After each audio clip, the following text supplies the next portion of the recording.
ont investi la résidence et que les quelques défenseurs se sont rendus, il faut 2 bonnes heures aux soldats français pour aller chercher les premiers éléments de l'armée pro-Ouattara qui était alors occupée à piller les quartiers du nord d'Abidjan. Leur colonne de 200 véhicules, précédée et guidée par des soldats français, atteint la résidence vers 13 heures. C'est alors qu'appuyés par des commandos français, ils pénètrent dans les bâtiments et se saisissent du président Gbagbo. Beaucoup d'occupants de la résidence sont battus ou blessés.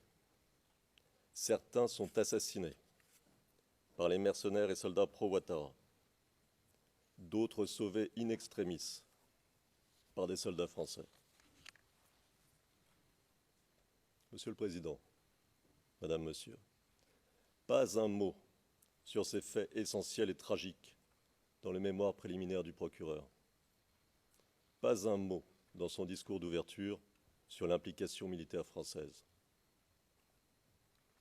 Pas un mot sur cette colonne de 200 véhicules militaires et plus généralement sur l'armée de combattants et mercenaires pro-Ouattara qui avait déferlé à Abidjan en provenance du nord du pays dans les jours précédant la prise de la résidence présidentielle. Pas un mot sur les milliers de combattants d'Ozo qui les accompagnaient, ces membres de confréries de chasseurs qui sont connus sous le nom de K-Major en Sierra Leone, où ils se sont illustrés en amputant bras et jambes de leurs victimes. Pas un mot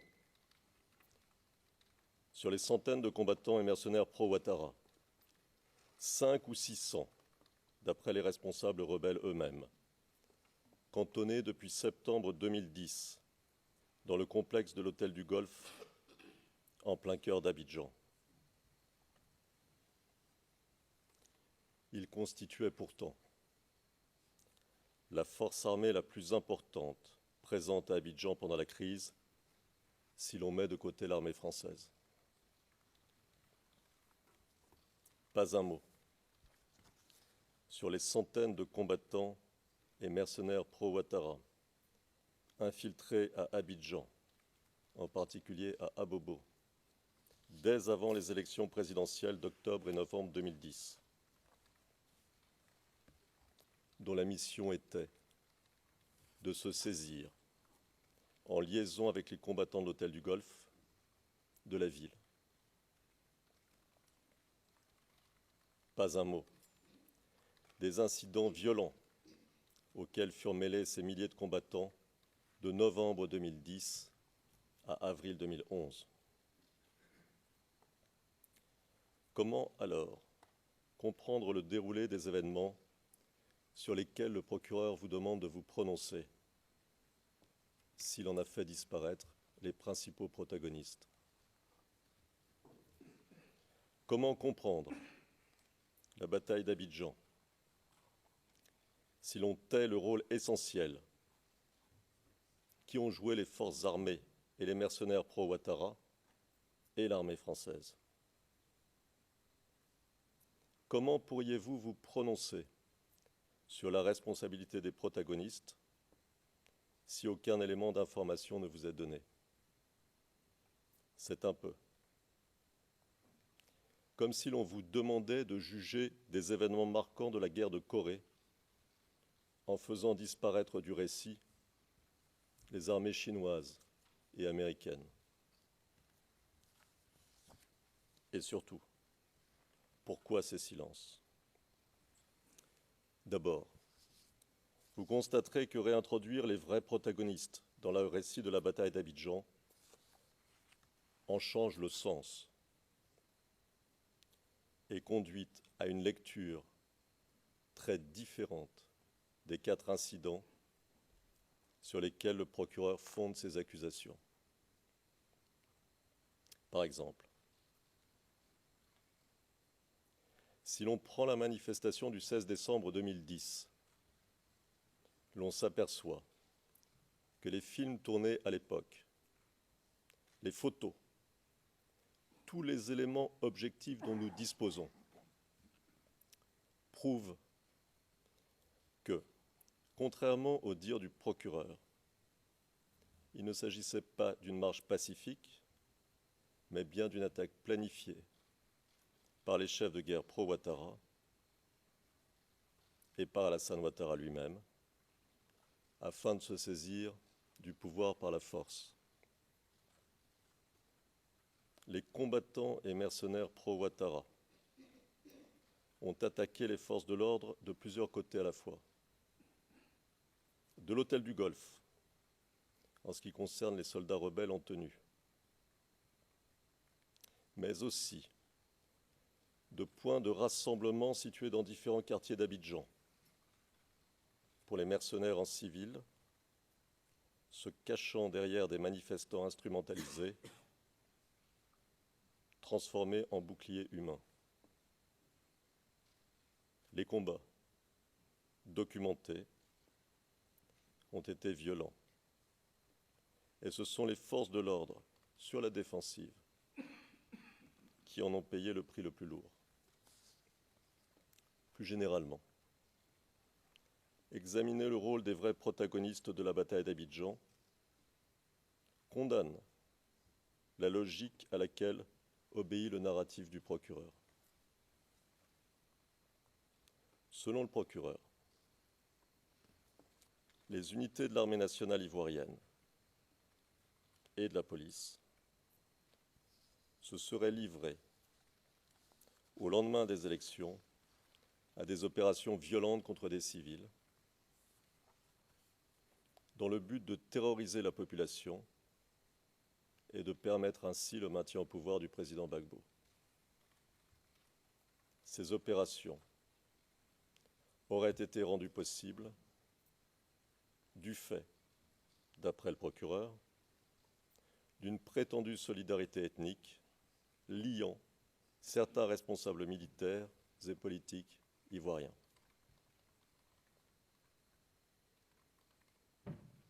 Un tel scénario décrit une guerre ethnique.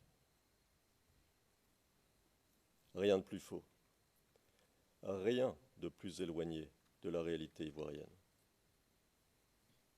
Disons simplement ici que les unités de l'armée et de la police ivoirienne étaient composées d'officiers et d'hommes de troupes de toutes origines, de toutes confessions. Ils luttaient contre des fauteurs de troubles, mais d'abord et avant tout contre une invasion étrangère. Combler les silences du procureur donne à voir un autre scénario. Si ce sont les forces de sécurité qui étaient attaquées, tout le récit du procureur s'écroule, et les preuves en ce sens sont innombrables. Si ce sont les forces de sécurité qui tentaient de protéger les populations, alors le récit du procureur s'écroule. Si ce sont des groupes d'assaillants organisés militairement et lourdement armés qui lançaient des attaques et qu'une stratégie visant la prise du pouvoir par la force est discernable, alors le récit du procureur s'écroule. Si ces groupes de soldats et mercenaires ont été, dès avant les élections, infiltrés à Abidjan,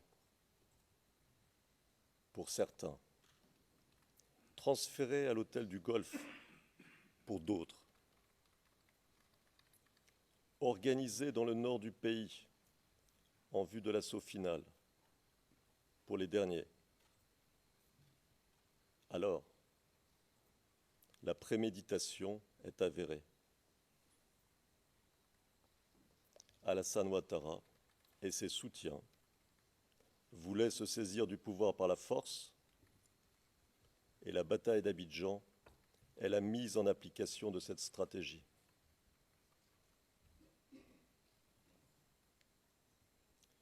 Peut-être, en les faisant disparaître du récit, veut-on faire oublier que l'armée de combattants pro-Ouattara, venue du Nord, à la fin du mois de mars 2011, avait laissé derrière elle un sillage de sang, commettant des massacres innombrables. Peut-être veut-on faire oublier qu'à leur arrivée à Abidjan, ces soldats s'étaient livrés à toutes sortes de crimes contre la population, dont des viols massifs. Peut-être veut-on faire oublier les crimes, les pillages et les viols dont s'étaient aussi rendus coupables à Abidjan, dès décembre 2010, soldats et mercenaires pro-Ouattara. Surtout, faire disparaître du récit de la bataille d'Abidjan les forces armées pro-Ouattara et les forces françaises permet d'éviter que soient posées les questions essentielles. Si l'on veut comprendre l'histoire récente de la Côte d'Ivoire, les questions relatives aux véritables donneurs d'ordre, dont les réponses vous permettraient de saisir les véritables tenants et aboutissants de la crise ivoirienne. Il est intéressant, par exemple, de savoir qu'une campagne de recrutement de mercenaires a été lancée au Burkina Faso au début de l'année 2010.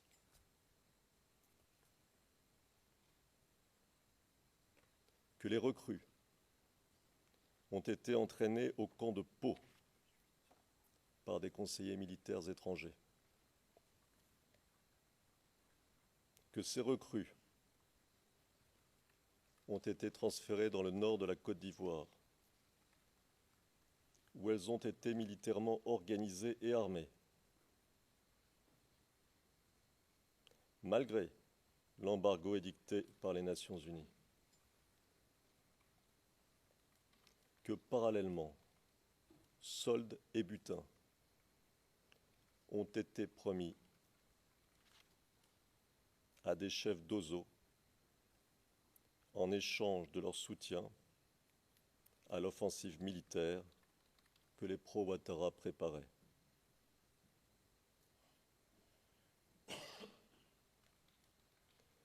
Que les plans des actions militaires ont été élaborés par les stratèges de l'hôtel du Golfe,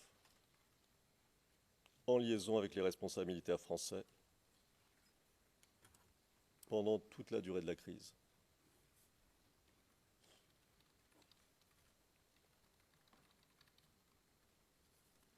Qu'une noria d'avions militaires français a livré des armes lourdes aux combattants pro-Ouattara dans le nord de la Côte d'Ivoire en février et mars 2011, toujours en violation de l'embargo édicté par les Nations Unies.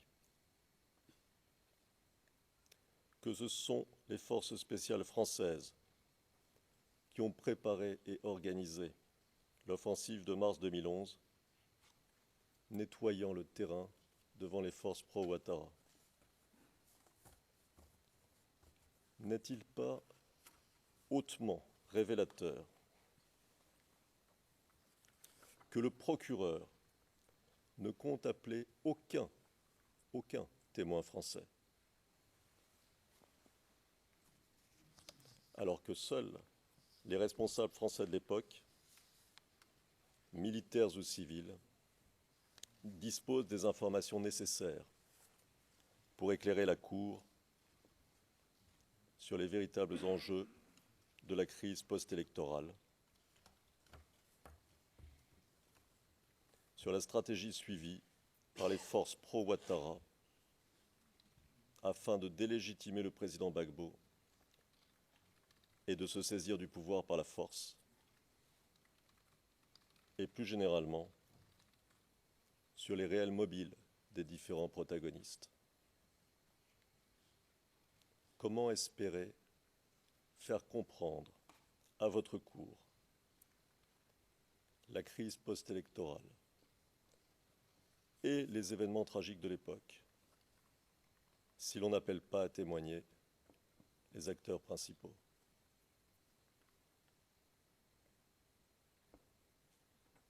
Si le narratif du procureur fait disparaître les protagonistes de la bataille d'Abidjan, c'est qu'il répond à une logique différente de celle qui commande une enquête sérieuse et impartiale.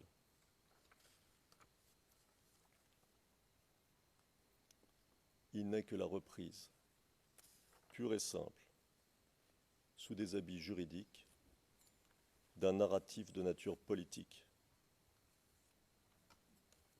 Ce narratif, élaboré pendant la crise de 2010-2011 par les professionnels français chargés de la communication d'Alassane Ouattara,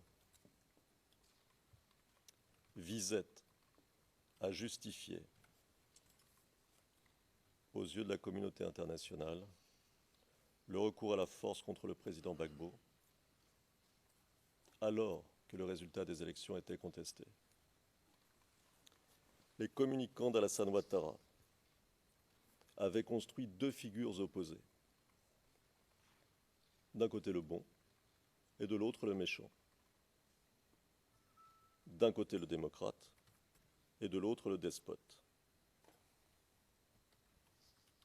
Toute la construction reposait donc sur un processus de démonisation du président Gbagbo. Plus on l'accusait, plus, par contraste, Alassane Ouattara paraissait être le dirigeant légitime du pays. Autrement dit,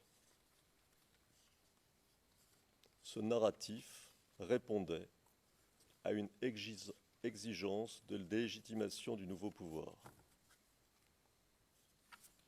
Surtout, il a été bâti au fur et à mesure, dans une situation d'urgence. C'est pourquoi il ne répond à aucune logique juridique, mais seulement à une logique de communication. Il s'agissait de convaincre de la justesse de la cause d'Alassane Ouattara et donc de démoniser le président Gbagbo.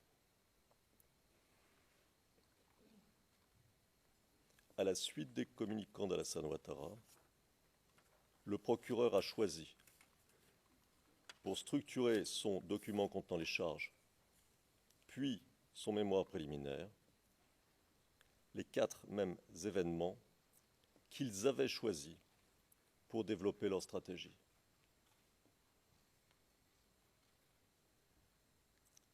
Ces événements ont constitué autant de tournants dans la crise post-électorale ivoirienne, autant d'étapes dans la délégitimation au plan international du gouvernement du président Gbagbo, et parallèlement, autant de pas en avant dans l'engagement de la France dans le conflit. La prétendue répression lors de l'attaque de la RTI en décembre 2010 a entraîné au plan international la condamnation du régime du président Gbagbo.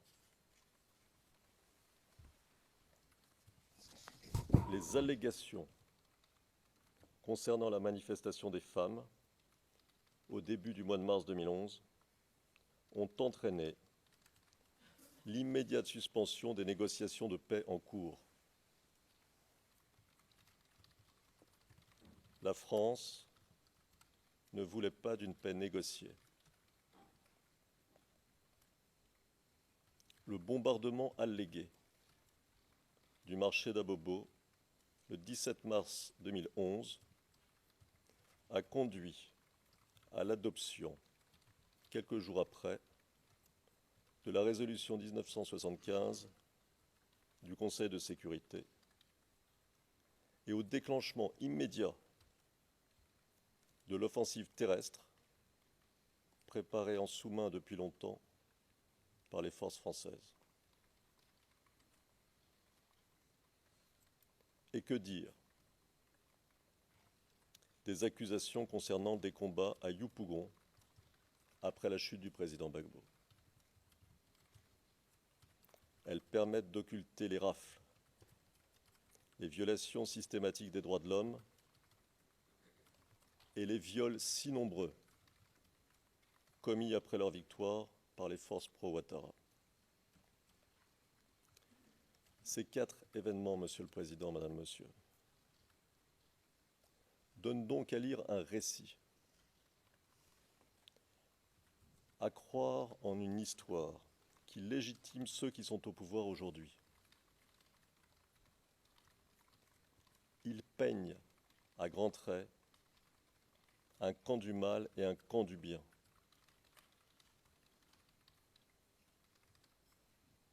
De ce point de vue, ils ont donc une signification politique.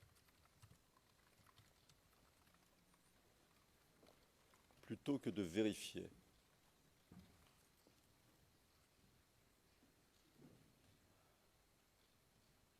la véracité même de ce récit, d'enquêter pour en déterminer la réalité, le procureur l'a tenue pour acquise. Le problème, c'est qu'un tel récit ne prétend pas donner à voir la réalité. Il s'agit d'une approche militante de la réalité, d'où les écarts avec la réalité et d'où la faiblesse de la preuve du procureur.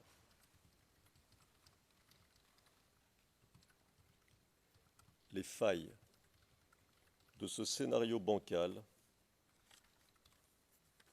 avaient déjà été relevées par les juges de la Chambre préliminaire dans leur décision du 3 juin 2013. Ils y notaient que ce que leur présentait le procureur ne pouvait être considéré, je cite, comme le résultat d'une enquête complète et en bonne forme, et refusait de confirmer les charges. Un an plus tard, la question de la preuve du soi-disant plan commun reste entière. En juin 2014, le juge Van den Wijngaard prévenait Solennel, je cite, « Il n'y a, selon moi, pas d'éléments de preuve convaincants montrant qu'à un moment ou à un autre, Laurent Gbagbo a convenu avec son entourage immédiat de commettre des crimes contre des civils innocents. » Pourquoi ? Pourquoi le procureur n'a-t-il pas alors modifié son narratif de façon à respecter la réalité ? Parce qu'il ne peut plus revenir en arrière. Parce qu'il est trop avancé, trop exposé. Il n'a donc plus le choix. Alors, il surenchérit. Parce qu'a été soulignée la faiblesse de ses arguments concernant la réalité d'un plan commun arrêté en 2010, le procureur prétend désormais que la conception et la mise en œuvre de ce soi-disant plan commun auraient eu lieu dès le début des années 2000, alors que tous ces efforts depuis les débuts de l'audience de confirmation des charges jusqu'en 2015 ont visé à prouver que la conception du soi-disant plan commun datait de 2010. Il s'agit pour lui de décourager la critique portant sur l'absence d'éléments de preuve datant de 2010 en repoussant la discussion au début des années 2000. Il s'agit de déplacer le débat pour, pense-t-il, se trouver en meilleure position. Il s'agit d'effacer les traces d'une argumentation peu convaincante. La nouvelle théorie tient encore moins que la précédente. Elle peut être résumée ainsi.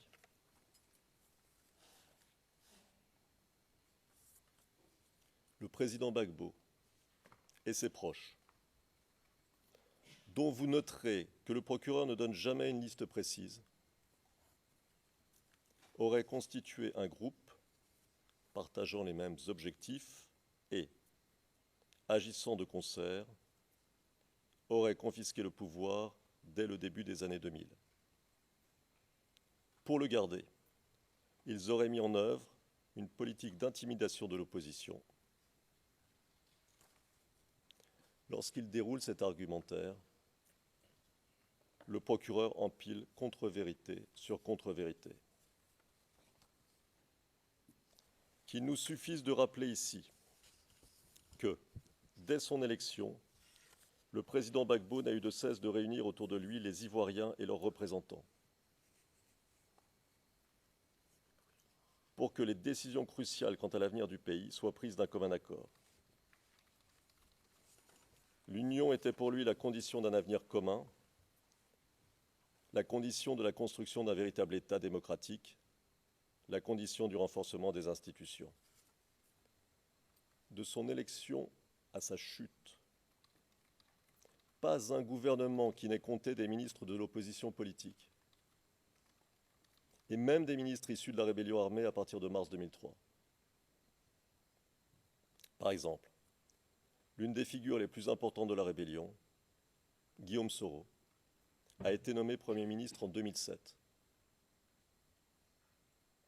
Dans ces conditions, lorsque l'on entend le procureur expliquer que le gouvernement aurait, entre 2002 et 2006, décidé d'attaques contre l'opposition politique, alors que justement cette opposition siégeait au gouvernement, avouez qu'il y a de quoi être surpris.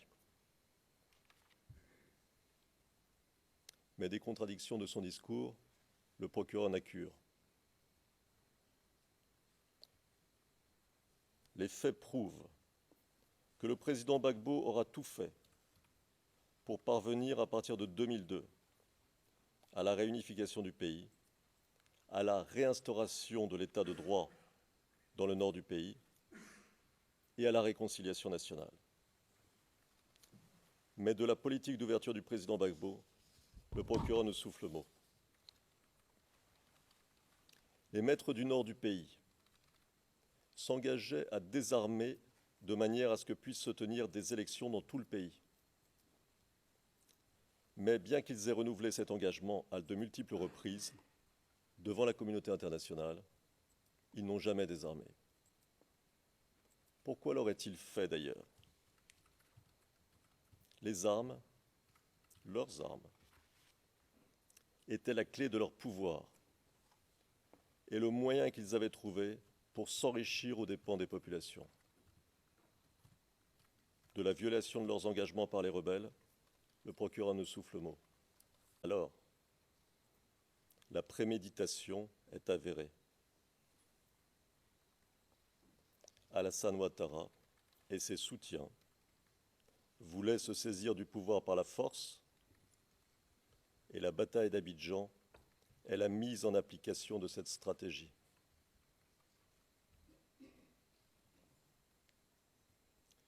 Peut-être,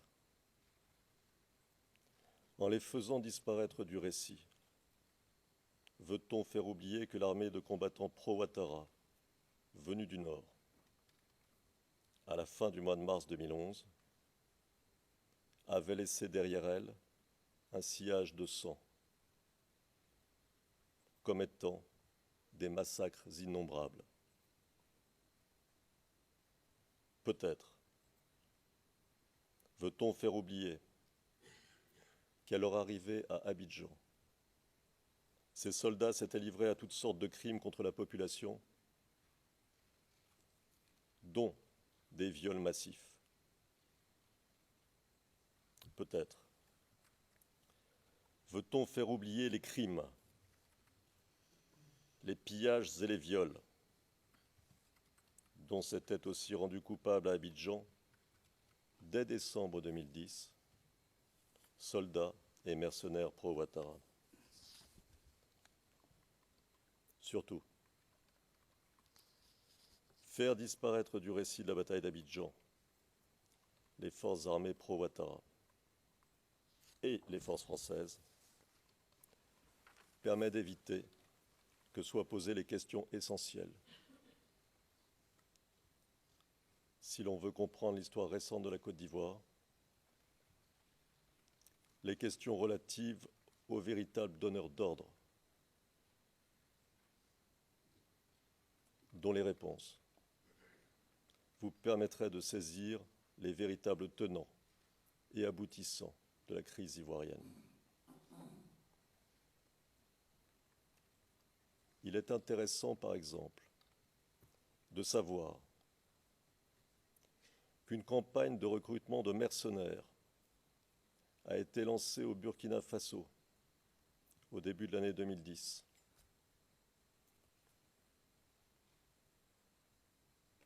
Que les recrues ont été entraînés au camp de Pau par des conseillers militaires étrangers. Que ces recrues ont été transférées dans le nord de la Côte d'Ivoire,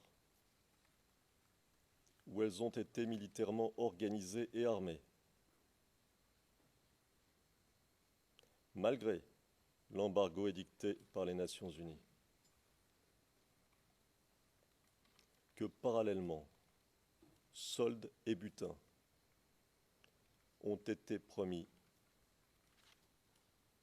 à des chefs d'OSO en échange de leur soutien à l'offensive militaire que les pro-Ouattara préparaient.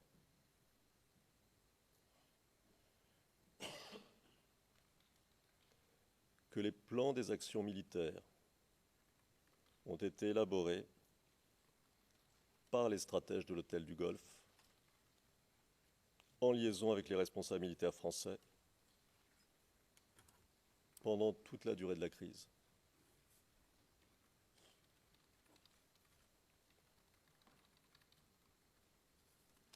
Qu'une noria d'avions militaires français a livré des armes lourdes aux combattants pro-Ouattara dans le nord de la Côte d'Ivoire en février et mars 2011, toujours en violation de l'embargo édicté par les Nations Unies. Que ce sont les forces spéciales françaises qui ont préparé et organisé l'offensive de mars 2011, nettoyant le terrain devant les forces pro-Ouattara. N'est-il pas hautement révélateur que le procureur ne compte appeler aucun témoin français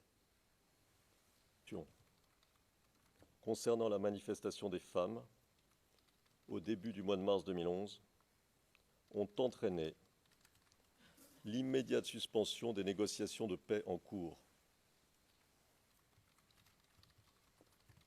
La France ne voulait pas d'une paix négociée. Le bombardement allégué du marché d'Abobo le 17 mars 2011 a conduit à l'adoption, quelques jours après, de la résolution 1975 du Conseil de sécurité et au déclenchement immédiat de l'offensive terrestre préparée en sous-main depuis longtemps par les forces françaises. Et que dire des accusations concernant des combats à Yopougon après la chute du président Gbagbo. Elles permettent d'occulter les rafles, les violations systématiques des droits de l'homme et les viols si nombreux commis après leur victoire par les forces pro-Ouattara. Ces 4 événements, Monsieur le Président, Madame, Monsieur, donnent donc à lire un récit, à croire en une histoire qui légitime ceux qui sont au pouvoir aujourd'hui. Ils peignent à grands traits un camp du mal et un camp du bien.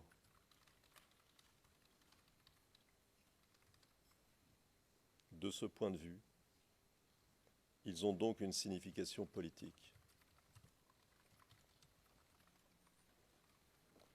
Plutôt que de vérifier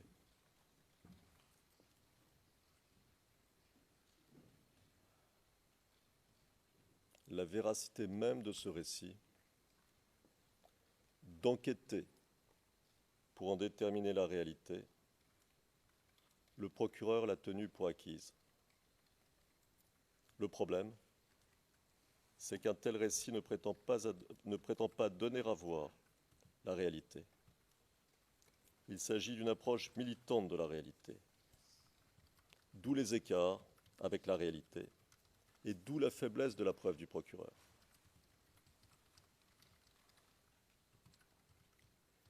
Les failles de ce scénario bancal avaient déjà été relevées par les juges de la Chambre préliminaire dans leur décision du 3 juin 2013. Ils y notaient que ce que leur présentait le procureur ne pouvait être considéré, je cite, comme le résultat d'une enquête complète et en bonne forme, et refusait de confirmer les charges. Un an plus tard, la question de la preuve du soi-disant plan commun reste entière. En juin 2014, le juge Van den Wijngaard prévenait solennel, je cite, « Il n'y a, selon moi, pas d'éléments de preuve convaincants montrant qu'à un moment ou à un autre, Laurent Gbagbo a convenu avec son entourage immédiat de commettre des crimes contre des civils innocents. » Pourquoi ? Pourquoi le procureur n'a-t-il pas alors modifié son narratif de façon à respecter la réalité ? Parce qu'il ne peut plus revenir en arrière. Parce qu'il est trop avancé, trop exposé. Il n'a donc plus le choix. Alors, il surenchérit. Parce qu'a été soulignée la faiblesse de ses arguments concernant la réalité d'un plan commun arrêté en 2010, le procureur ses accusations. Par exemple,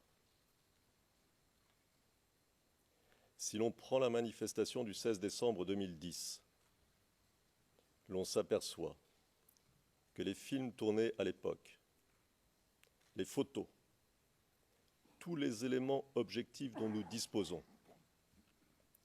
prouvent que, contrairement au dire du procureur, il ne s'agissait pas d'une marche pacifique, mais bien d'une attaque planifiée par les chefs de guerre pro-Ouattara et par Alassane Ouattara lui-même, afin de se saisir du pouvoir par la force. Les combattants et mercenaires pro-Ouattara ont attaqué les forces de l'ordre de plusieurs côtés à la fois. De l'hôtel du Golfe, en ce qui concerne les soldats rebelles en tenue, mais aussi de points de rassemblement situés dans différents quartiers d'Abidjan pour les mercenaires en civil, se cachant derrière des manifestants instrumentalisés, transformés en boucliers humains. Les combats, documentés, ont été violents. Et ce sont les forces de l'ordre, sur la défensive, qui en ont payé le prix le plus lourd. Plus généralement, examiner le rôle des vrais protagonistes de la bataille d'Abidjan condamne la logique à laquelle obéit le narratif du procureur. Selon le procureur, les unités de l'armée nationale ivoirienne et de la police se seraient livrées au lendemain des élections à des opérations violentes contre des civils dans le but de terroriser la population et de permettre ainsi le maintien au pouvoir du président Gbagbo. Ces opérations auraient été rendues possibles du fait, d'après le procureur, d'une prétendue solidarité ethnique liant certains responsables militaires et politiques ivoiriens.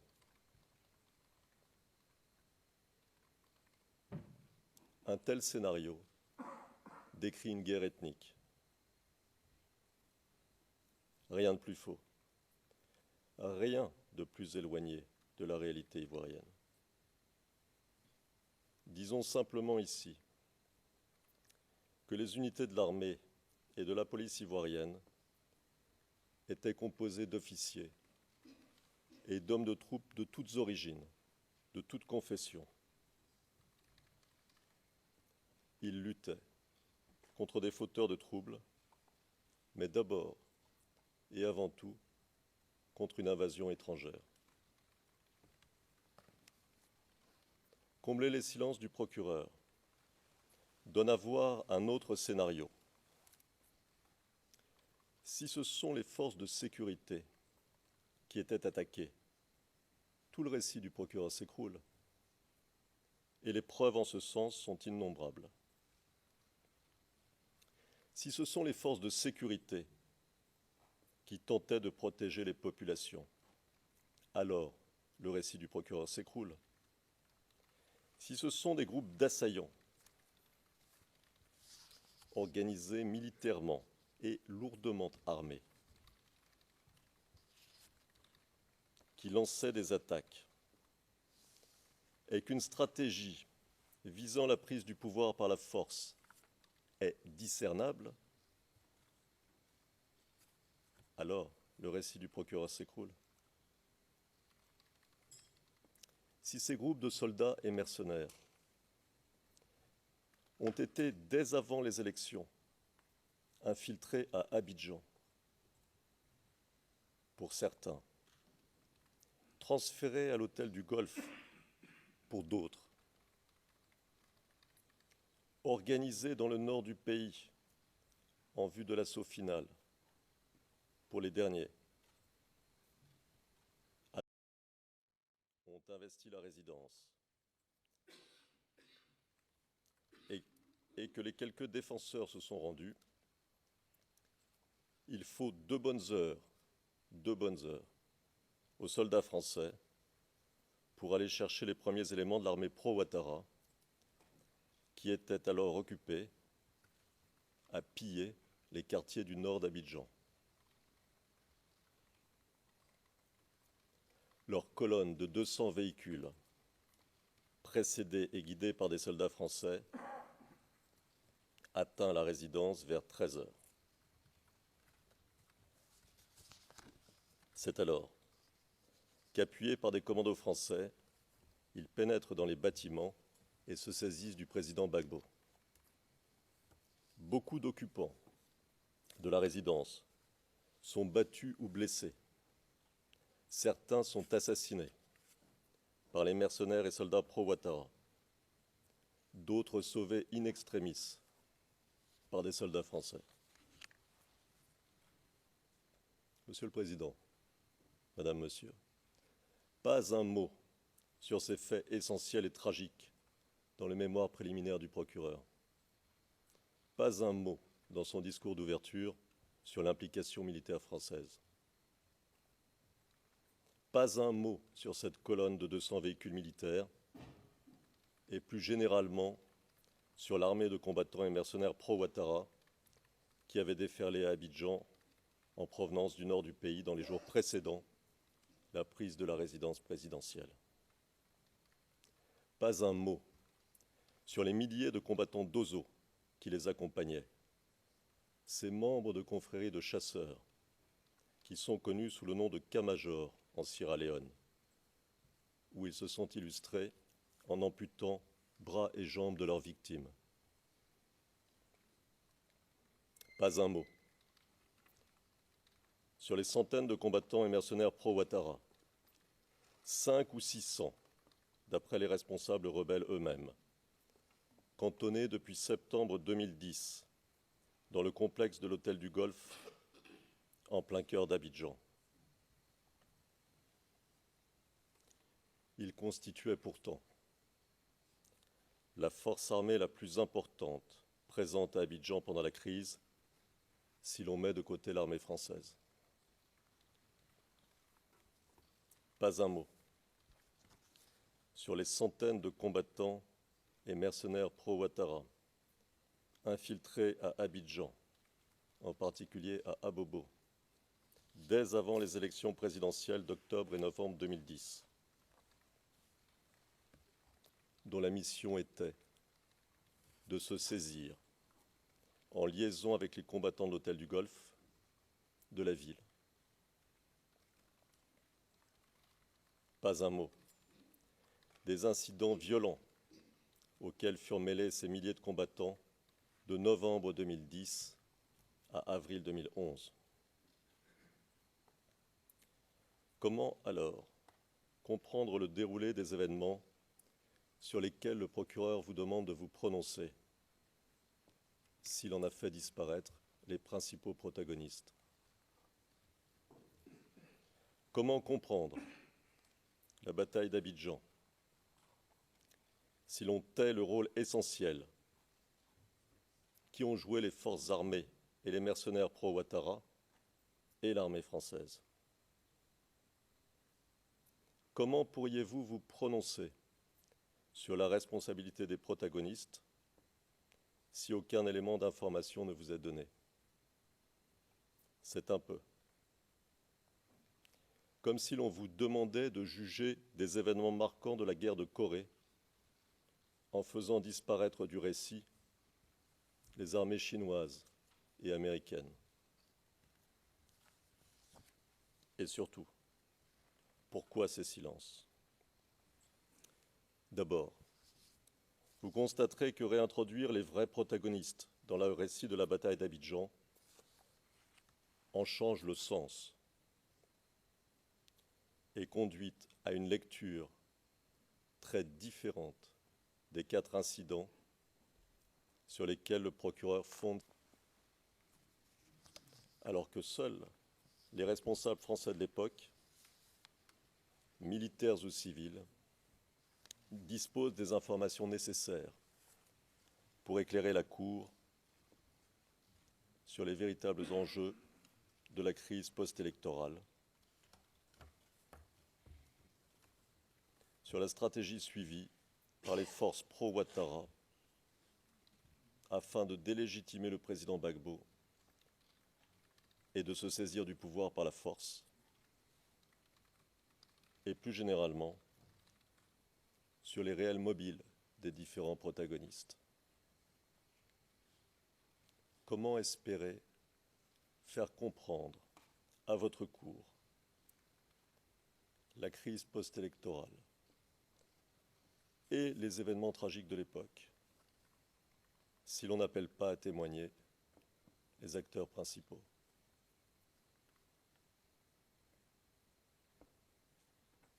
Si le narratif du procureur fait disparaître les protagonistes de la bataille d'Abidjan,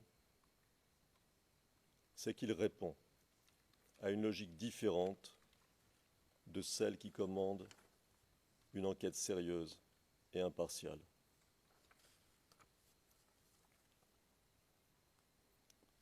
Il n'est que la reprise, pure et simple, sous des habits juridiques, d'un narratif de nature politique.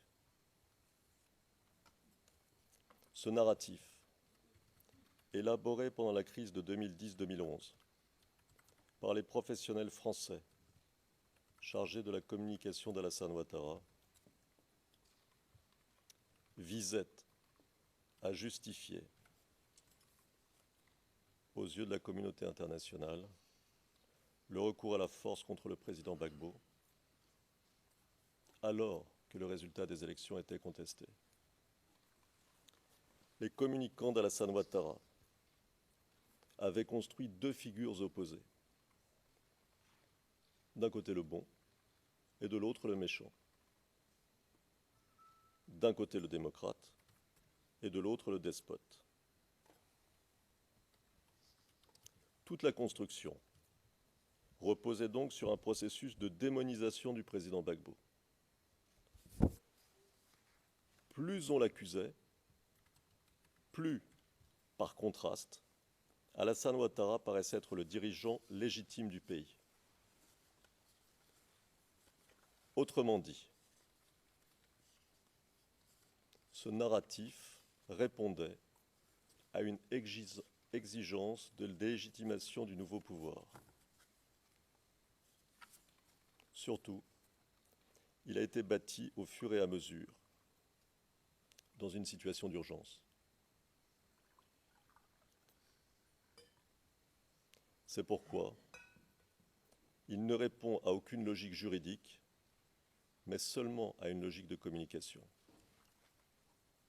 Il s'agissait de convaincre de la justesse de la cause d'Alassane Ouattara et donc de démoniser le président Gbagbo. À la suite des communicants d'Alassane Ouattara, le procureur a choisi, pour structurer son document contenant les charges, puis son mémoire préliminaire, les 4 mêmes événements qu'ils avaient choisis pour développer leur stratégie.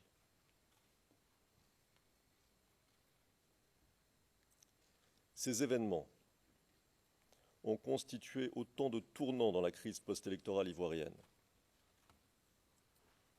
autant d'étapes dans la délégitimation au plan international du gouvernement du président Gbagbo,